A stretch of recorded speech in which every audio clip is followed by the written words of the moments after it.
Diabetes. আসলে এই ডায়াবেটিসটা নিয়ে অনেকে চিন্তিত বা অনেকের ডায়াবেটিস হয়েছে, কিন্তু এখান থেকে আপনারা অনেকে এটা চিন্তা করেন যে আমার সব থেকে শত্রু হয়তো ভাত, এই ভাতই হয়তো আমাকে ডায়াবেটিস এনে ফেলেছে, বা এখন আমার ডায়াবেটিসের লেভেলটা, সুগার লেভেলটা আমার এই ভাতে কিন্তু ভাতের জন্য কমাতে পারছি না, বা ভাত কিন্তু বাড়িয়ে দিচ্ছে।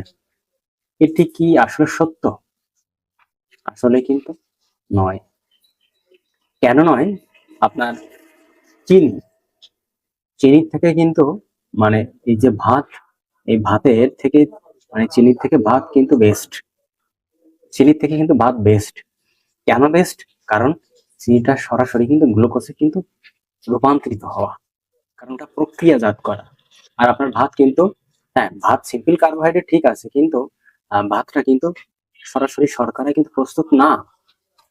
আপনার স্টোমাকে যাবে, স্টোমাক থেকে পরবর্তী ফাংশন গুলো লেভেল আপ করলে তখন সে গ্লুকোজ হচ্ছে। এবার আপনি দেখা যাচ্ছে কি অপরিমিত ভাত খাচ্ছেন, এবং যে পরিমাণ ক্যালোরি আপনার শরীরের ভিতরে ঢুকছে তার থেকে কম ব্যয় করছেন, বা অর্ধেক ব্যয় করছেন, বা হয়তো 10% ব্যয় করছেন। তাহলে কি করে আপনার ডায়াবেটিস এক সময় ইনসুলিন যখন সে রেজিস্ট্যান্স হয়ে যাবে, তখন আপনি ডায়াবেটিস আক্রান্ত হবে। শুধুমাত্র ভাতকে দই দিলে হবে না, যে পরিমাণ ক্যালোরি বা সিম্পল কার্বোহাইড্রেট আপনি শরীরের ভিতরে ঢোকাবেন তার থেকে বেশি অবশ্যই খরচ করবেন বা ব্যয় করবেন। এবং বিশেষ করে কার্বোহাইড্রেট জাতীয় খাবার কম খাওয়ার চেষ্টা করবেন, তাহলেই কিন্তু এখান থেকে মুক্তি পাওয়া সম্ভব। তো এই জন্য ডায়াবেটিস নিয়ন্ত্রণ নয়, ডায়াবেটিস থেকে মুক্ত হতে হবে। ধন্যবাদ।